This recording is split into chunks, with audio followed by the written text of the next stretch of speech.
We now move straight into our featured speaker, Ms. Brenda King.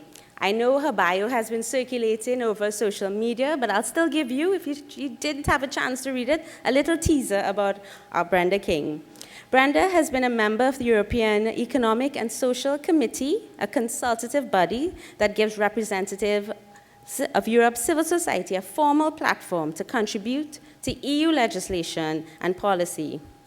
She chairs the EU ACPs and facilitates the advocacy roles of CSOs, including the local private sector, promotes interests of the constituents to the broader public, and submits joint recommendations to political authorities on development. We are fortunate to have her with us, so let us now welcome Brenda King to the stage as she speaks about the 21st Century Civil Society Organization. Brenda. Good morning, everyone. Good morning.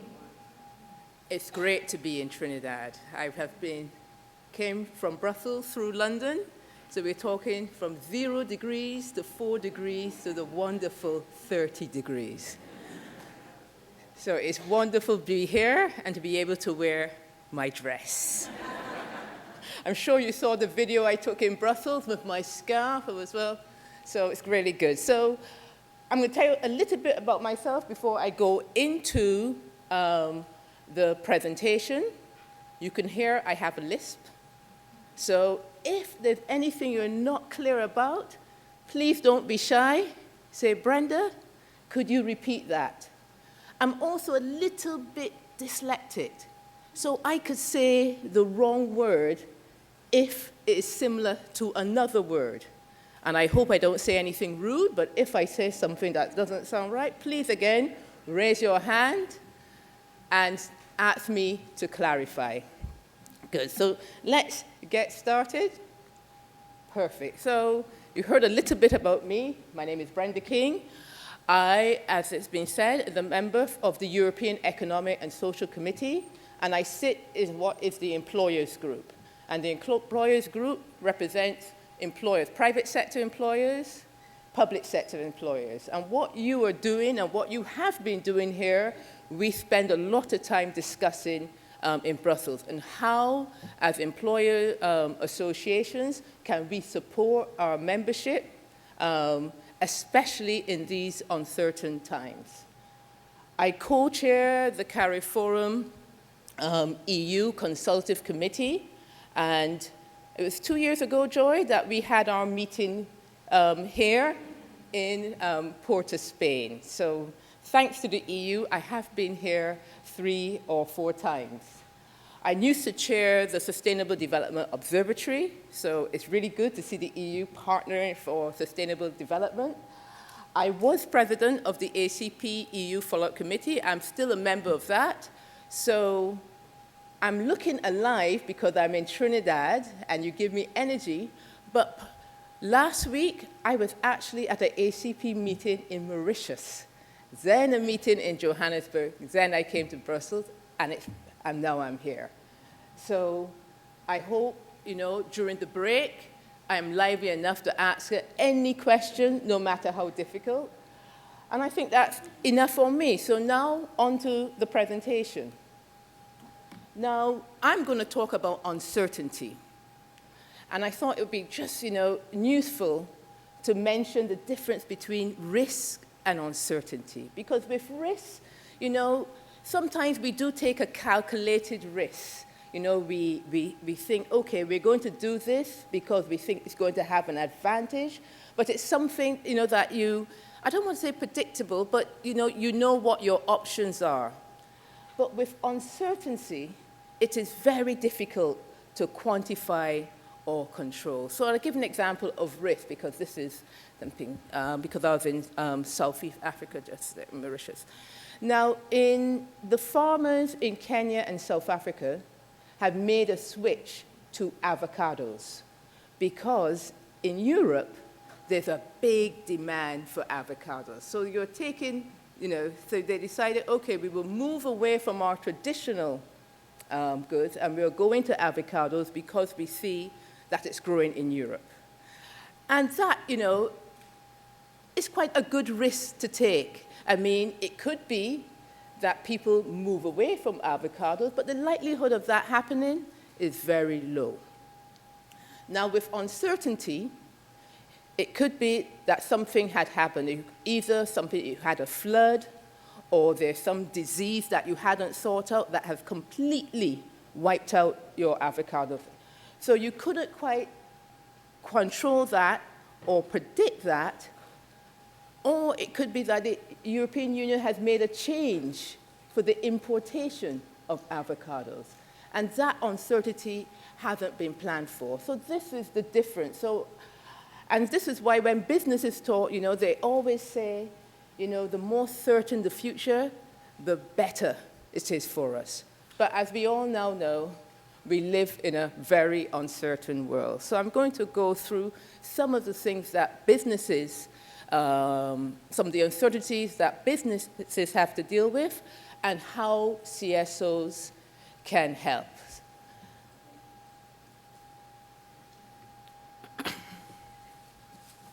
Let me know. So I won't have to keep looking back. I have it here. Okay. So I'm going to first talk about global uncertainty. And we all know that global uncertainty is at an all-time high. We know that, there's changes in political conditions where markets or countries that were once seen as stable, and I'm from the UK, so we're all dealing with the instability and the uncertainty of Brexit. And so these political conditions are affecting everyone. So I talk here about exchange rate risk, which you can be planned for, but also there may be changes in regulations, because this morning I woke up to, or was it yesterday morning, to France having to deal with tariffs on its goods to the US. I mean, that has an impact not only on French producers of those goods, but those people who import those goods to sell them, it will have an impact on them. So we are very much in a politically uncertain world.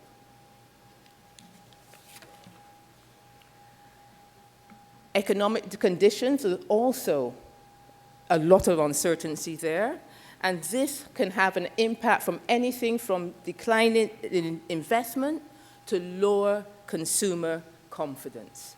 And this is something else that businesses have had to deal with, especially since the financial and economic crisis from 2008. Environmental risks. It is global, but it is also this region is also specifically vulnerable to environmental risks because of the growing frequency and severity of extreme weather. So it's anything from damage to property and resources. You can have disruption to your power, to your water. It can lead to increased costs. And then, in extreme cases, you can have the case where customers may be able to, may not be able to visit you, or your suppliers will be unable to deliver goods to you. So this, in terms of environmental risks. But there's also the other aspect of the environmental risk. It could decrease your competitiveness because consumers are getting more demanding. And in Europe, I know there's very strong consumer demand. So if a competitor should launch a product that is more environmentally friendly, that's considered more sustainable, this can have an impact on your business in two ways. One, there's less demand for your goods because they're not seen as climate friendly or environmentally friendly. And also, young people, and we see young people, around the world demonstrating, thinking we need to wake up and do more, and they're quite right. So in terms of attracting and retaining the best people within your business, this may not be the case if you are seen not to be sustainable enough, if you're not seen to be climate friendly.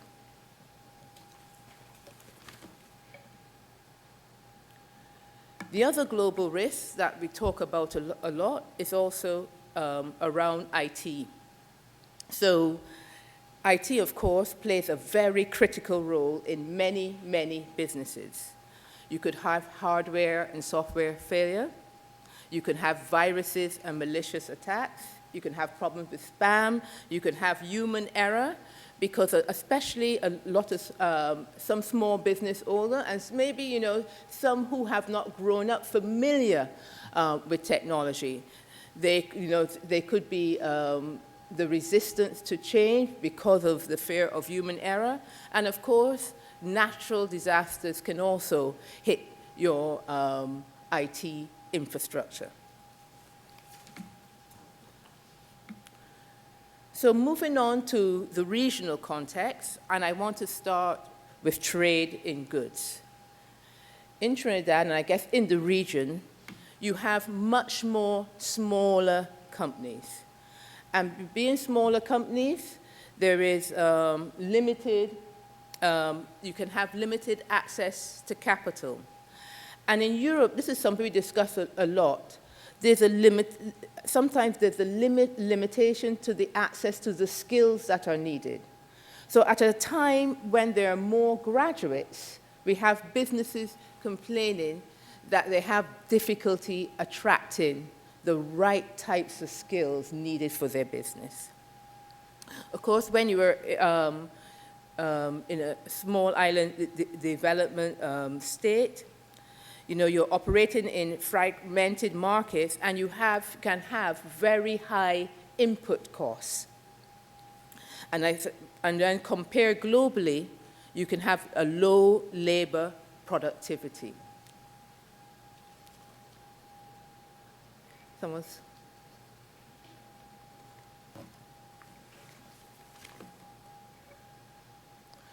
Of course, on the consultative committee, this is something that is talked about a lot, the high transport cost of getting your goods to overseas markets, because shipping rates, of course, can be very high, and an air freight very expensive, especially for small shipments, which can make products non-competitive.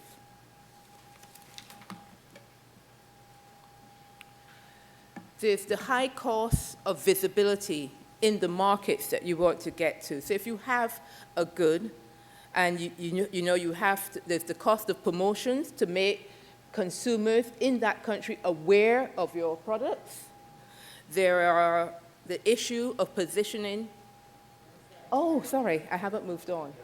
Thank you. Thank you very much. So the high cost of visibility. First of all, there is the cost of promotion. How do you make potential customers aware of your wonderful product in an overseas market? There's the negotiation of shelf positioning in stores. And in the EU, some of our farmers especially complain about the strength of retailers, such as supermarkets. So, you're negotiating to get a good shelf of, good positioning on the shelf, because shelf space is quite expensive. And then if you are exporting to different markets, there are different packaging requirements that you need to be aware of. So all of these things represent challenges when it comes to trade of goods. Something that people, when I travel, complain about, especially with the EU, they think it's a barrier to trade, and that is the difficulty in meeting the standards and technical regulations within that market you want to export in. And I give the example of food safety, because this is something that comes up regularly when we travel. And it's very difficult to get across just how strong consumers are in the EU. Because I'm not, because I know it's not as strong in the Caribbean. So consumers, especially now that they're getting more healthy, they want to know that the product, where did it come from? what kind of additives does it have? So you have to have the labeling right, the way it's grown. It represents an opportunity, but some see it as a barrier.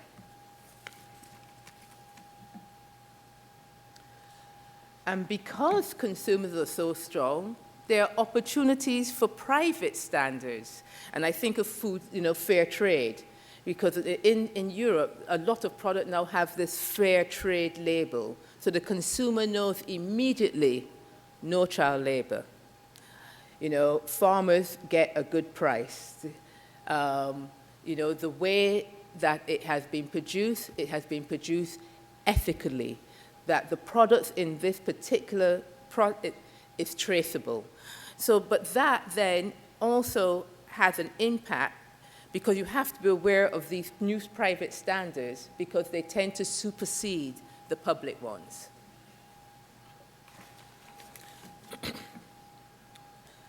Now, I want to touch on trade in services, because for the consultative committee, services, especially services in the Caribbean, is becoming much more important.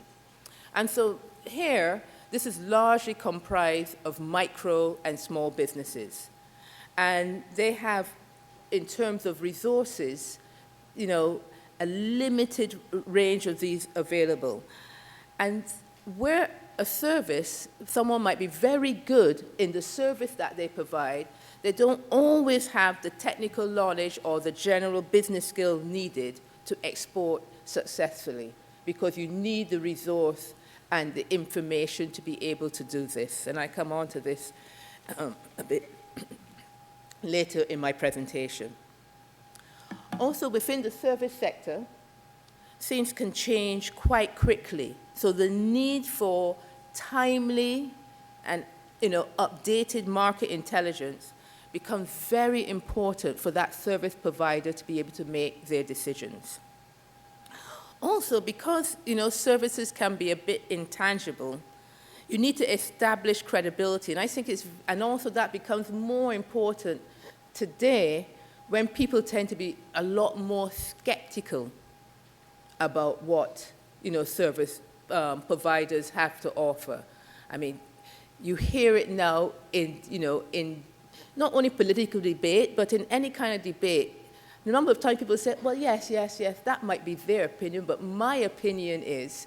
So that makes it even difficult for a service provider, because it's not as tangible as a good.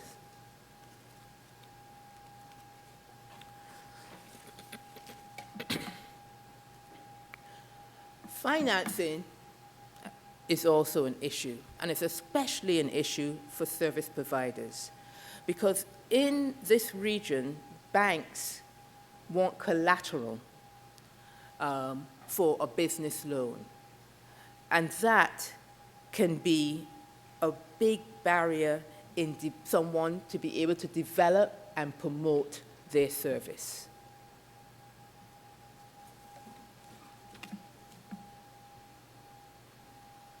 Also, and I'm sure the Ministry of Planning is an exception, but policymakers at government tend not to appreciate the role in services that they can play in competitiveness and economic development.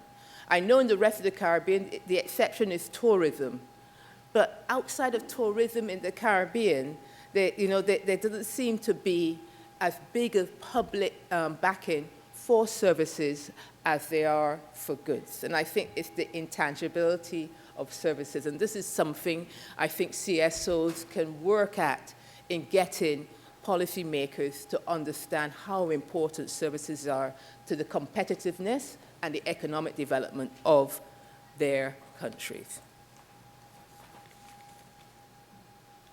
So, moving on to the role of the 21st Century CSO in this context. So, trading goods. I think CSOs must work for its members, and one of the things they can do is create a market information export desk to provide information to companies where there are opportunities. So I'll give one example. From the period 2014 to 2018, globally in the EU, the sales of sauces and seasoning have increased by a quarter. Now, that's a big market, the EU market. And in the Caribbean, I mean, we are the kings and queens of sauces and seasonings, yes? And I know that Jamaica has caught on to this, and their sales to the EU of sauces and seasoning is increasing. And that is followed by Dominican Republic. But, so this is an opportunity for Trinidad and Caribbean producers of sauces and seasoning to tap into that growth, the way that our Kenyan and South African farmers tapped into the growth of avocados. And then we have an excellent case study with Caribbean rum, where they decided not to compete against each other, but to compete against other competitors outside the Caribbean. And they have been very successful in marketing Caribbean rum. And so people in the EU, they taste the rum and they might decide, Appleton is my favorite, or El Dorado, or Mount Gay. But what has happened that everyone has won because the market for rum has increased. And I think there's an opportunity here for sauces and seasoning. But not only must you build that market intelligence to what you agree to be priority products, but you need to work hard to develop a database which needs to be updated of the key buyers and distributors in those markets that you want to enter, and then develop a plan to build and maintain relationships with these buyers and distributors. So this is something that CSOs can do for their members.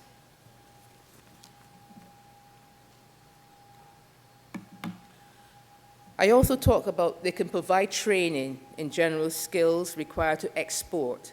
And what kind of training are we talking about? They'll be providing, there will be trade fairs in key markets. How do you best present your stall and your goods in these competitive markets? So there could be training that could be provided in doing this to help your members to be able to access this market. Now, I talked about the logistic challenges in shipping, and this is something else where a service can be developed, fulfillment services.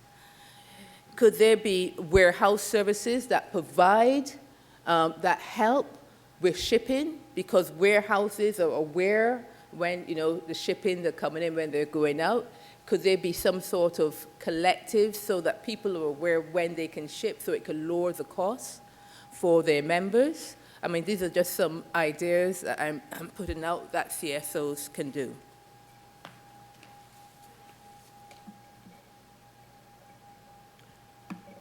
How could diplomatic missions help? Because Trinidad and Tobago have missions in many of the markets that you will want to export to. So they can provide market intelligence. They can provide information. They will know what the packaging regulations are. They will know what's required in terms of labeling. So this sort of information could be captured in the mission and put on the website. So it could be a first-stop shop for people who are interested in importing, so they have as much information that they need in order to be successful.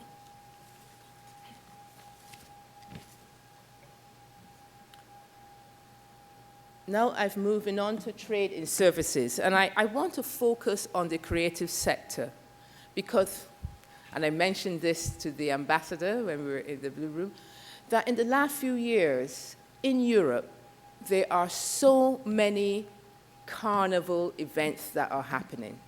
I mean, everyone is doing it. And I have friends who are carnival chasers. So you're at the London Carnival, then you're going on to Rotterdam, then there's something happening.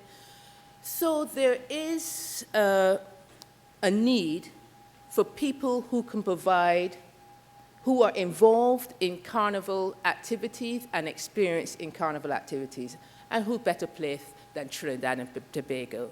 I think it's between Trinidad and Tobago and Rio, you are, quite famous for your carnival. So I think here again, CSOs can work with the Trade Ministry to get its missions to sensitize its diplomatic staff about the potential of carnival activities and music for local artists and creative persons. And I think this is quite important. When you walk into a mission, a Trinidad mission anywhere, background music should be carnival music. You can do the display to get the interest because there is the interest there in the EU.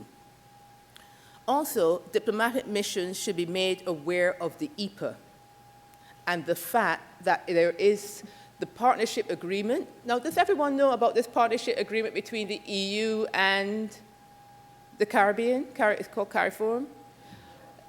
Who knows about it? Let's see hands. Oh, who doesn't know about it? Okay, the majority.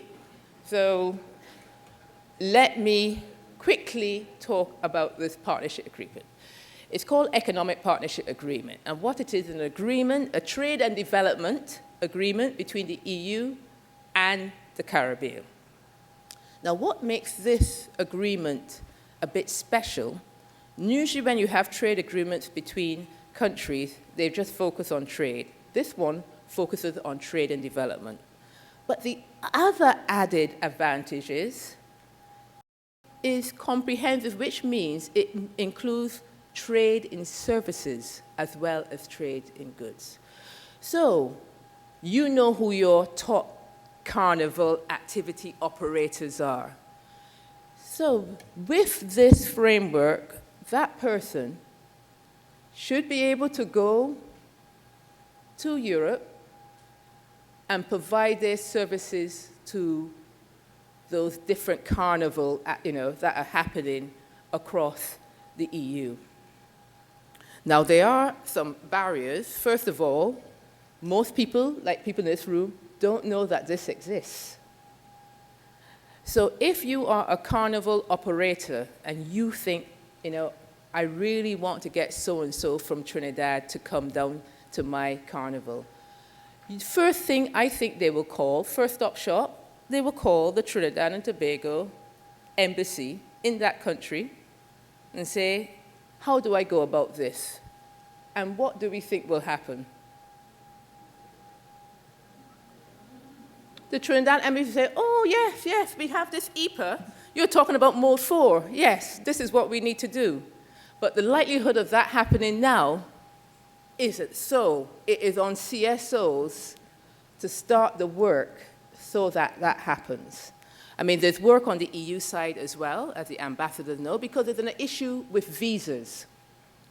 So people might go there on a tourism visa, but they shouldn't have to. There should be a Mode 4 visa, like Schengen, for people who provide services. And I think it's in the EU's interest to let this be seen to be working as they negotiate their economic partnership agreements in other regions.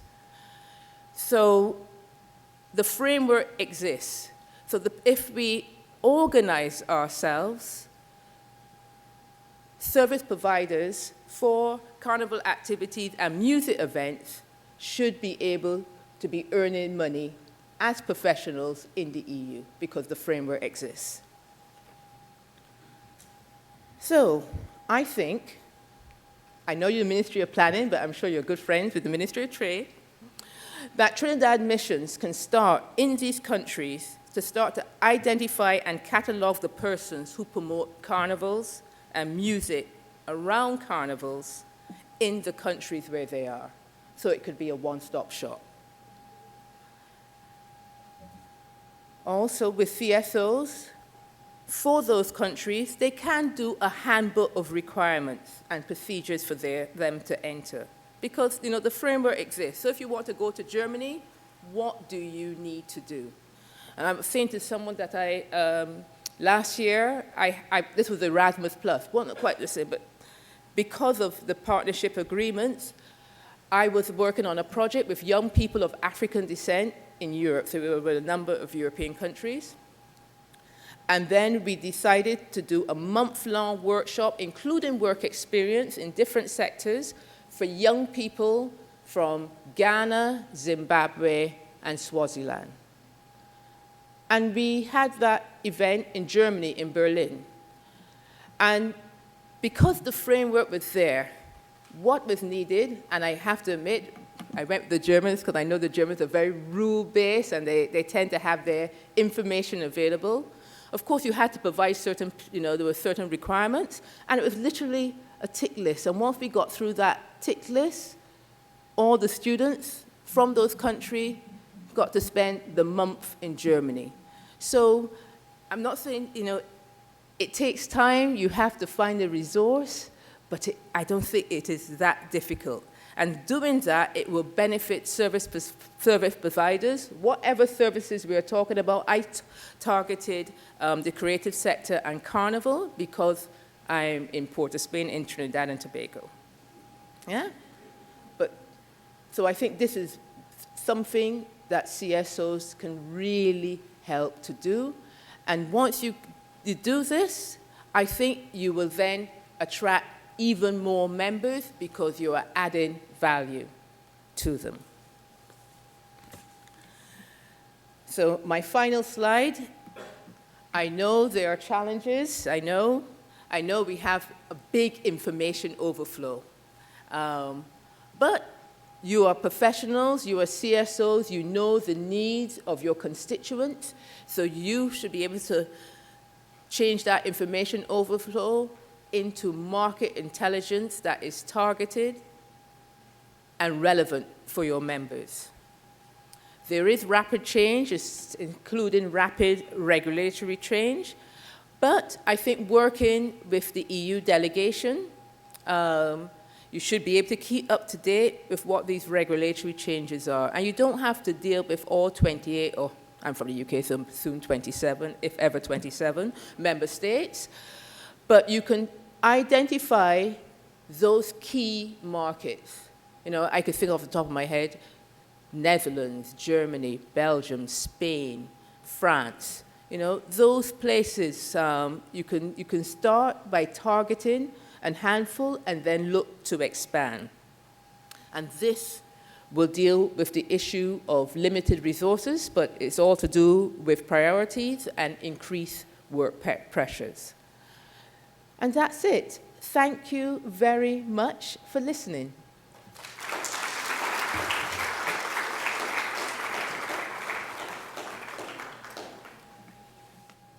Good morning, Brenda. Elena Sylvester, Foundation for the Enhancement and Enrichment of Life Field. Absolutely amazing presentation. Thank you so much. Oh, thank you. I thoroughly enjoyed it. And I think that if I wear another hat, even though I'm currently at Field, for a long time I worked with the National Carnival Commission. And exactly one of the challenges that, that you laid out is a challenge that a lot of artists face because they do want to offer their services abroad and they really have no idea how to go about doing it. And for most of them, the only approach has been to try and find a manager who is probably connected to get them access. And I'm really interested in how you flip the switch in terms of offering a possibility that includes a more, instead of an individualistic approach, a more community approach to how do all of us get access to that information because the market is deep and it is wide, and we do not need to do it alone. So if it's one thing that I got out of your message today is the need for us to collaborate more in the way in which we approach opportunities that exist externally for export as opposed to us all trying to do it in silos. And I just wanted to commend you and thank you for that and for reminding us that that is important. You're welcome.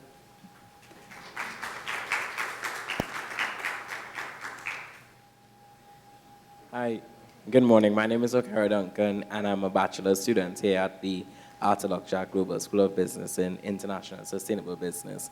And I really enjoyed your presentation in terms of what we could do, to build capacity here in Trinidad and Tobago. But I wanted to find out, are there any opportunities with CARI Forum and this EU commission for like young people who want to come and, explore and get probably like internships, because I think that exposure is important for us as young people, because I think we're developing a global mindset, but to actually, come to these countries and get the exposure so that we could come back to Trinidad and Tobago and create the capacity and start working on projects. I think that would be great.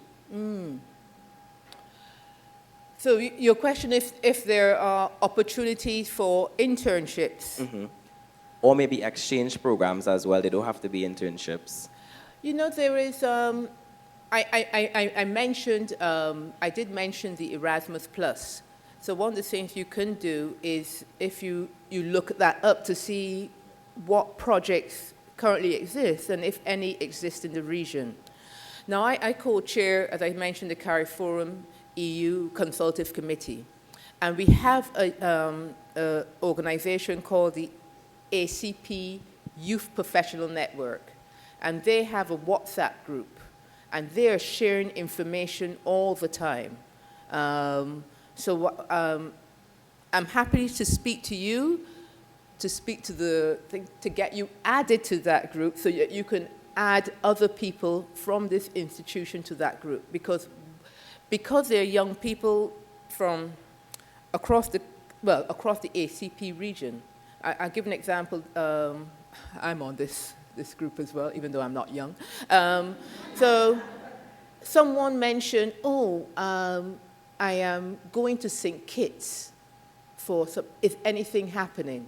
And then people from St. Kitts wrote to say what opportunities, what conferences, what things targeted for young people on a professional basis, as opposed to a social, on a professional basis. So it's a very, very good network. So I'm happy to share that network with you. And also, as I said, look to see what's happening with Erasmus Plus in the region. It might be Latin America and the Caribbean, I should say. Thanks very Okara, much. just to answer your question as well, we have a video that the European Union has provided for us, which was playing before the proceedings started this morning, and it will play again during the break and during the lunch. And it goes into detail about the Erasmus program. Not only from European Union within the EU, but also in terms of students from Trinidad and Tobago who have gone and what their experience has been like. So during the break or during the lunch, you can, stay, drink some coffee and take a look at the videos as they play.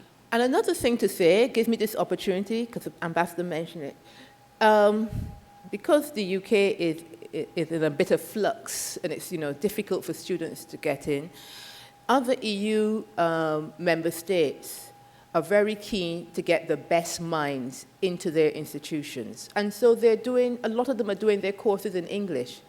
Even the French, so the French, Germany, Sweden, Netherlands. So, and these places, if you do a course, it's not guaranteed, but you probably can work for a few months to get some experience before returning home. So please look this up. Thank you very much. You're welcome. Hi, Brenda. Joy here again from TTMA. Throughout your presentation, especially the part which looks at the role of the CSOs in the 21st century, you indicated about, working with the diplomatic missions, working with the ministry. I just wanted to find out, in terms of from your perspective, how important it is that we have continuous liaison with our ministries in terms of advocating our issues. Because, yes, we have the civil societies, they come together, they speak on issues, but at the end of the day, I'm thinking that they need to work with government to really make sure that everyone is on the same playing field when addressing concerns. And it's better to do it as CSO for the reason that you said, because, to go as an individual, you need that, I think that, the critical mass. I have, 4,000 members behind me, and I'm collaborating with this other CSO because it's very important. I mean, Jamaica is very good at using its mission to help with its exports. So we have a very good case study within the region on how this can be done. So I think, yes, it's very important. Oh, me? Hi, over here. Yes. Hi, Brenda. My name is Omar Mohammed from the Cropper Foundation, another lead applicant on an EU-funded project. Yes. This one on environment. And I was just wondering, I know that the EU bloc has much more sort of environmentally conscious consumers. Yes. I don't know what your experience has been in the CARIFORUM states so far. Are you seeing a trend towards consumers who are much more climate conscious, sustainability conscious, and has that made any sort of impact on the types of products that they are either manufacturing internally or demanding from abroad? That's a very good question. I know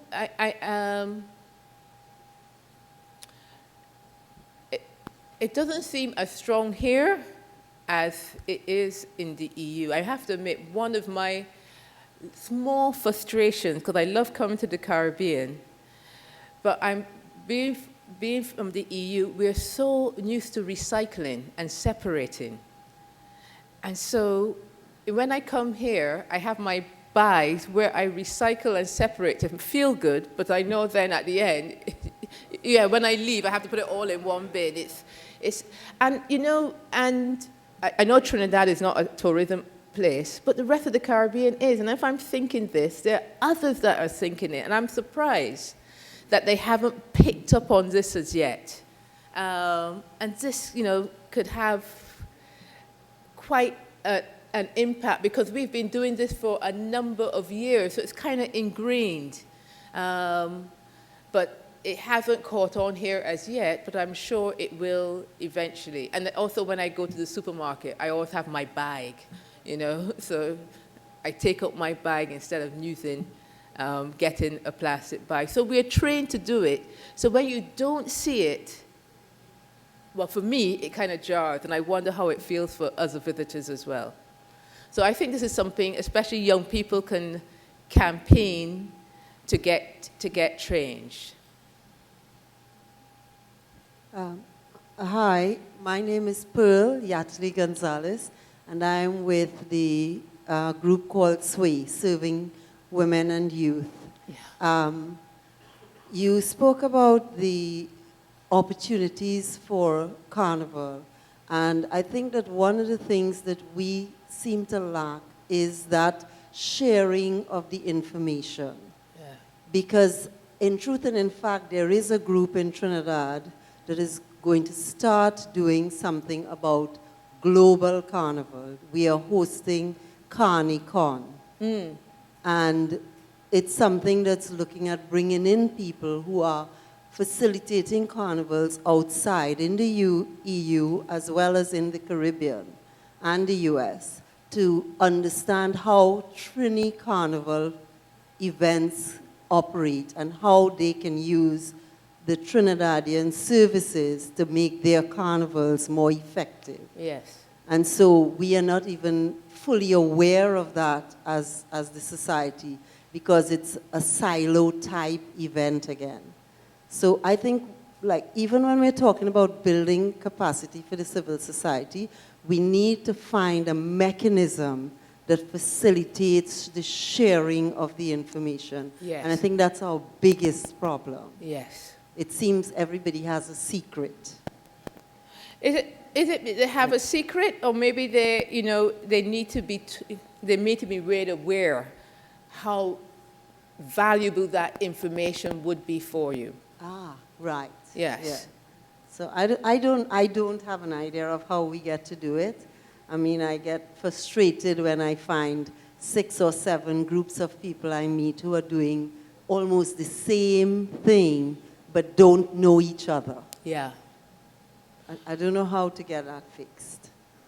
Well, I mean, maybe some young people can give some ideas because, social media, you could put out a call, you can bring people together and have that critical mass so you can start getting that information.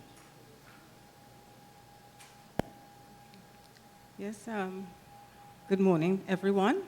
I like the example you gave of Kenya, where they saw a need with regard to the demand with regard to the growing of avocados and selling to Europe.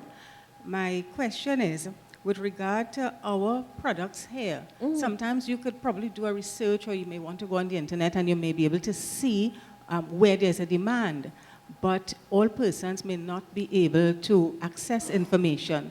How can we, whether it is through the Ministry of Agriculture, because first the demand, first to be able to supply, you must be able to produce.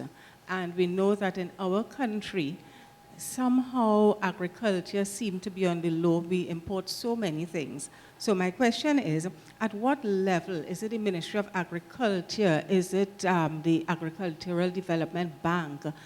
Who in Trinidad will be able to supply this information so that we will see the demand before maybe other countries see it and be able to get into the market? Because you also spoke about tariffs being an issue, and sometimes, you know, the cost of visibility. Yeah. So as individual producers, and I like when the last participant asked about collaboration, how could we collaborate? But somebody at some level, because if we look at the NGOs, it might be difficult, but if it comes from a higher body in our country, then we might be able to better compete globally. So how could we address that? I hear what you're saying. A couple of weeks ago, I read in the paper about the Tobago chocolate factory. It won an award. So then I started to do some research because I wasn't aware that Trinidad produced such great chocolate. Yes? But you know they produce great chocolate. I was alerted because they won an award. Okay? So when I got here, I Googled to see where I can get Trinidad chocolate. I made my way, I think, to Fritz Street South. Yes, to Coconel. Pressed the buzzer 6 times. I was surprised how secure that place is that sells chocolate. Finally got in. And you know, what was great, it was worth the wait. What was great, I mean, the place looks beautiful, great design, was the knowledge of that person with the chocolate. Yes? No additives, natural. So you're linking into the European market who are so into, you know, the purity of stuff. Local produce, you know, some made with tamarind, some made with, I mean, it was absolutely, so that chocolate can compete. Because if I know about it, others who follow these awards know about it. And they're going to try to get to Trinidad's chocolate. So there's an export. And you know, you can export at a premium because of the quality of the chocolate. You come from a small island, you're using local, natural ingredients. Now, can you compete with Cadbury's? No. Do you want to compete with Cadbury's? No. Yes? But you can compete with a niche, you know, high quality, so it means high price product. So, you know, just think like that. And obviously, these chocolate people entered their chocolate into awards.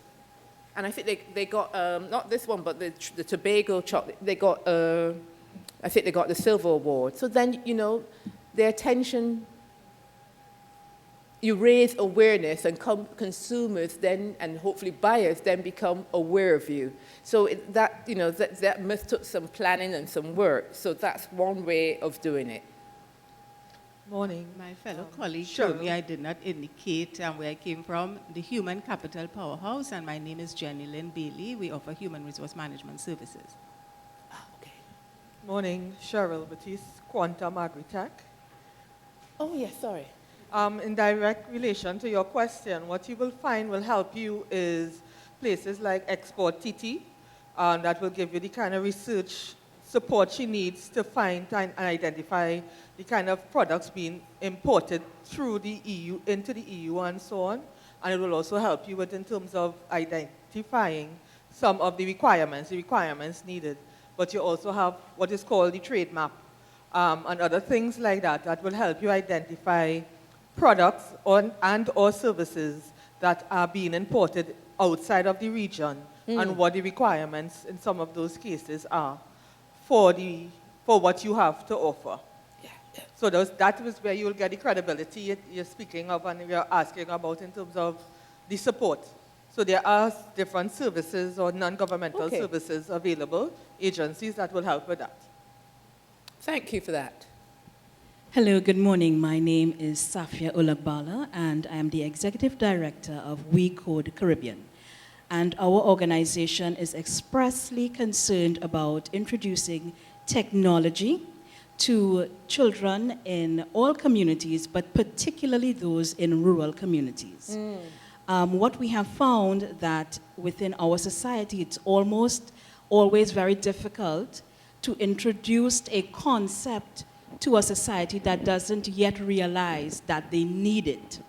And so introducing technology, particularly code, augmented and virtual reality into the education system has its challenges. What we are attempting to do is solve the problem or the challenge that presents itself where we have the 21st century mind being taught by a 20th century teacher using a 19th and 18th century curriculum.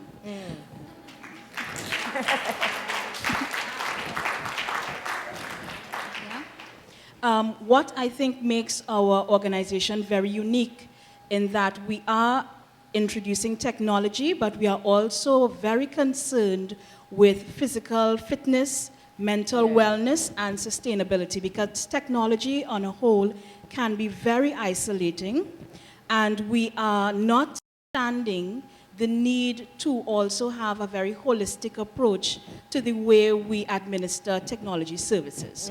What I would like to find out now that we have a forum is how can I, as a leader of an organization, approach the EU? What type of support is there for organizations like mine in order to increase awareness, build capacity, and then, of course, benefit from other minds outside of my territory? Because we know that countries like Rwanda and Kenya, they are very advanced, and we would love to make these type of linkages, but it's almost territory that we don't know yet how to fully navigate. Monica, why don't you stand up and introduce yourself?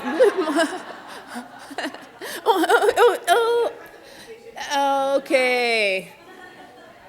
From the EU delegation. Hi, I am Karen Shepard. I'm the Press and Information Officer at the EU delegation, and I am the gateway. If you have questions, if you want information, anything, before you get to Monica, you come to me. I will try to be as accommodating as possible, not only with linkages to the delegation here in Trinidad and Tobago, but with information in Brussels and with other, I can find information out for you. So, yeah.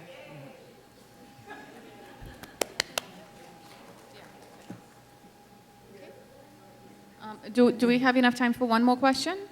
Yes? Yeah, we can do one more? Yeah. Good morning. Not a question, just sharing some information. My name is Colleen Davis from Venia Puan, and I'm one of the co-applicants for the CSOs for Good Governance, EU-funded project. And just wanted to let everybody know that Canary, another one of our partners, has developed what is called an SDG knowledge platform. And it's a wonderful platform. They're looking for information on all of the key work that we, over 7,000 CSOs, do in Trinidad and Tobago. It's a wonderful place for, getting to know what we do, who we can partner with, and already it has gained external notice, So get in touch with Canary, canary.org, to be able to promote the work that you're doing under the SDGs, especially in this upcoming year where Trinidad and Tobago is going to be doing a voluntary national report on the progress that our country is doing in Trinidad and Tobago. Yes? Oh, well done. A clap for you. Okay.